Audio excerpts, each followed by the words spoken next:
Entendes o que estás lendo? O podcast que te leva através das páginas da Bíblia, livro por livro, capítulo por capítulo. Uma exposição bíblica emocionante. Aperte os cintos e embarque comigo nesta viagem.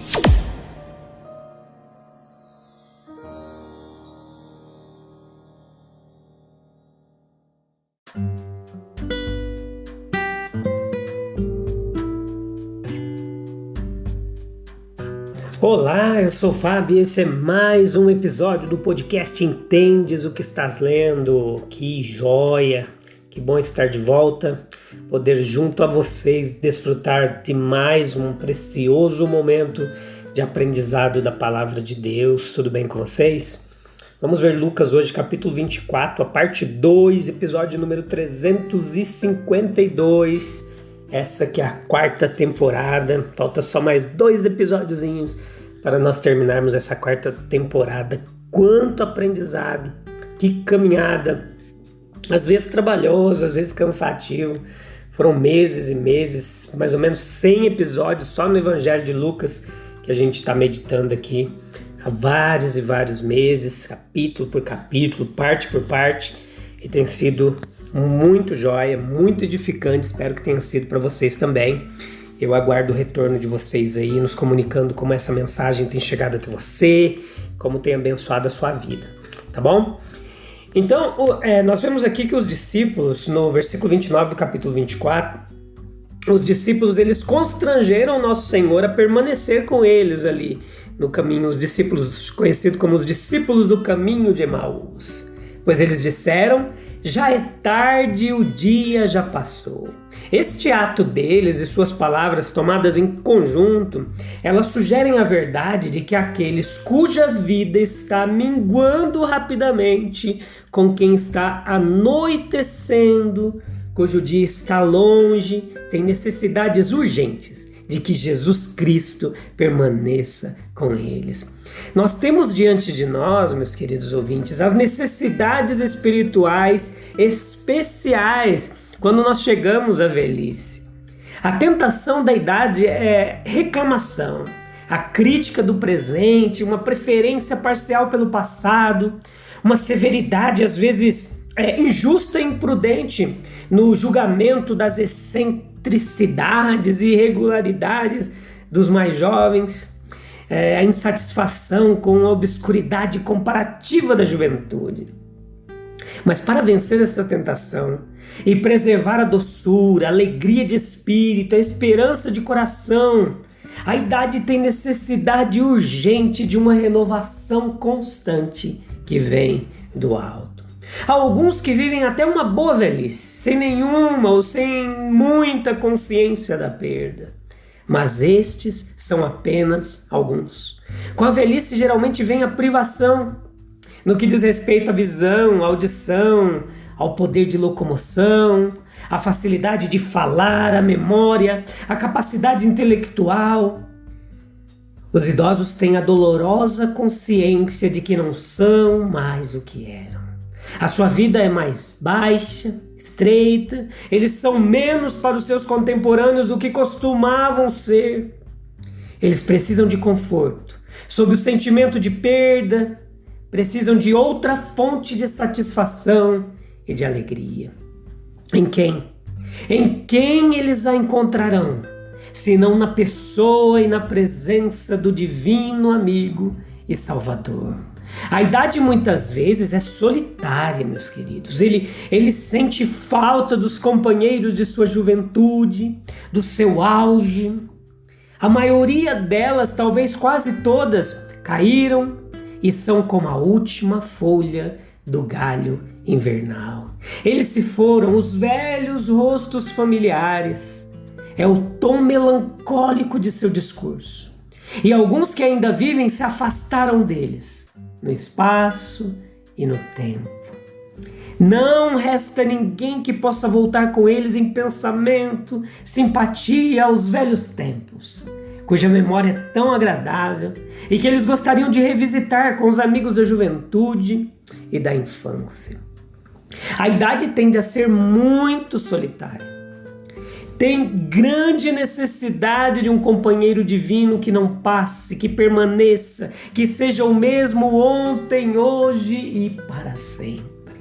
Desejamos não apenas viver para o Senhor, mas também morrer para o Senhor, para honrá-lo na maneira de nossa morte, bem como pelo espírito de nossa vida.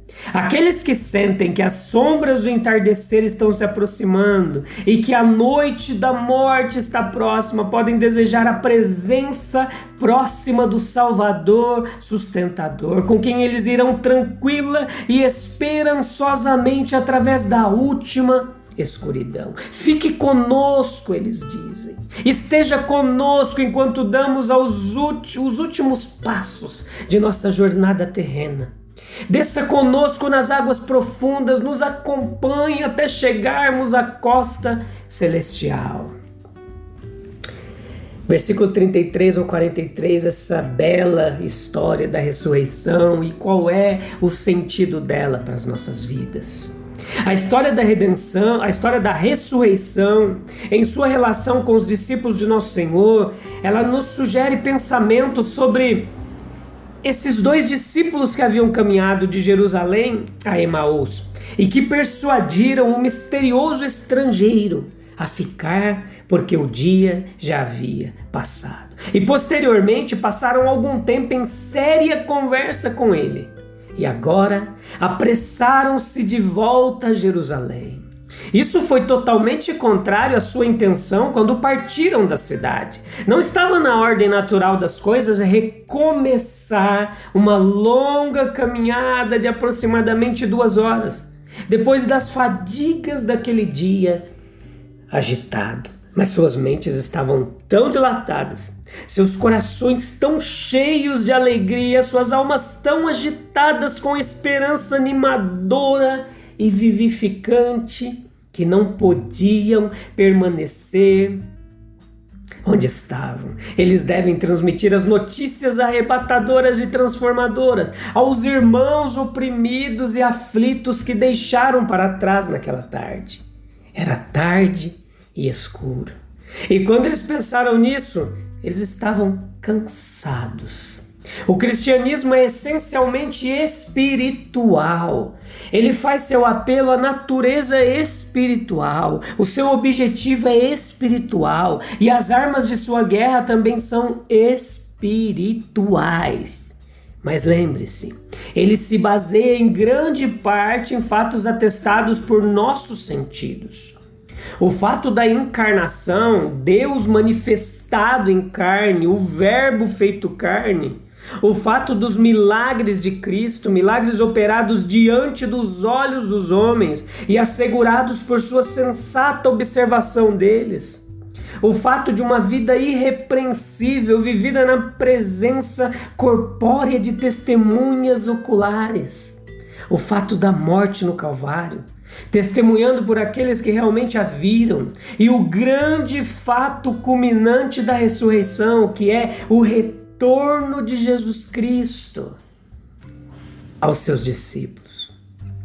Todo o tecido ali do cristianismo, tudo aquilo repousa sobre a história de Jesus Cristo homem e a aceitação dele como um mestre divino, cuja palavra pode ser confiável e cujo caráter pode ser honrado, permanece ou cai com a verdade da ressurreição. Pois se ele não ressuscitou, certamente não era aquele que dizia ser. De que serviço para nós? De que serve isso para nós, então? Esses fatos físicos registrados aqui no texto. Ele comendo com os dois em Emaús, o som da voz familiar em muitas palavras de intercurso, a visão de suas mãos e pés com as marcas cruéis, a visão e sensação da carne e ossos, que um espírito não tem, mas que eles descobriram que ele tinha, e o ato de sentar-se à mesa, comer o peixe diante de seus olhos, a visão de seu rosto, o som de sua voz, o estilo de seu discurso, o manuseio de suas mãos, do seu corpo, complementando por comer e beber diante deles. Tudo isso finalmente convenceu a sua incredulidade de que era de fato Ele, o próprio Senhor ressuscitado, retornando de acordo com sua palavra. E toda essa evidência acumulada de todos os sentidos é tão boa para nós quanto foi para eles. Nós somos gratos por esta multiplicação da evidência material, pois tomada com outras considerações, ela substancia o grande fato e nos dá não apenas um pensador maravilhosamente original, mas um exemplar inequívoco e irrepreensível, um Senhor e Mestre divino. Os sentidos humanos nunca prestaram à alma humana um serviço tão grande como quando atestaram o fato supremo da ressurreição de Jesus Cristo. O controle e regulação de nossos sentidos por amor de Cristo e em obediência à sua palavra é um tributo contínuo ao poder de sua verdade. Os nossos pés podem levar-nos em missão de caridade, em missões de caridade cristã. As nossas mãos, elas podem ser colocadas diariamente em ações de retidão, justiça, excelência. Os nossos lábios, eles podem cantar louvores a nosso Senhor e podem falar palavras de bondade para os jovens, de solidariedade para com os sofredores e tristes e de esperança para os moribundos. Através dos nossos sentidos corporais, a própria verdade viva de Deus. E também com sua verdade ela vem continuamente em nossa alma.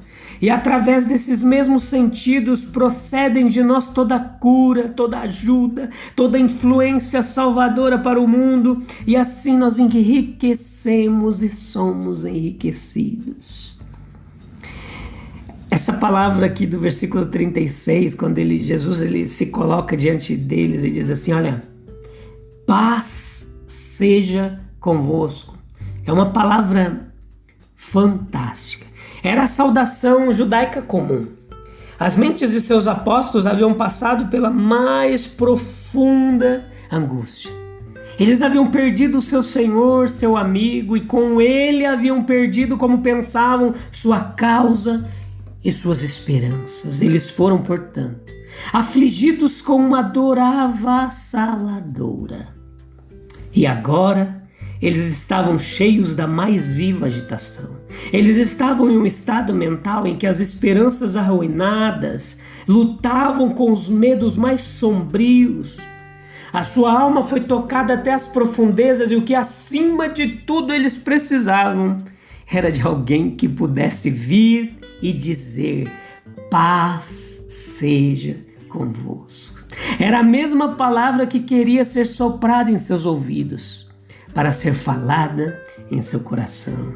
É verdade que Jesus disse certa vez, eu não vim trazer paz, mas espada, mas descobrir-se-á, ao referir-se que ele simplesmente quis dizer que a divisão e a contenda seriam um incidente inevitável do curso de seu evangelho. Ele não quis dizer que esse era seu propósito profundo ou seu longo e último resultado. Cristo veio para dar paz ao mundo profundamente perturbado, inquieto pelo pecado, pela maldade. Venha a mim, disse ele, e eu lhes darei descanso. Não como o mundo dá descanso ou paz, não.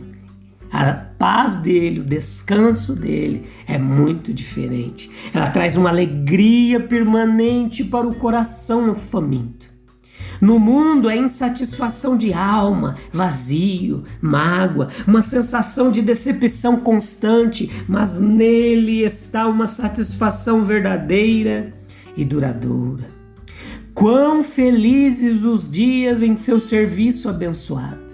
Viver de coração e totalmente para aquele que nos amou, se entregou por nós, gastar as nossas habilidades e capacidades em seu louvor, em seu serviço. Este é o segredo da paz ao longo da vida. Perder nossa vida para Ele é encontrá-la e mantê-la para sempre.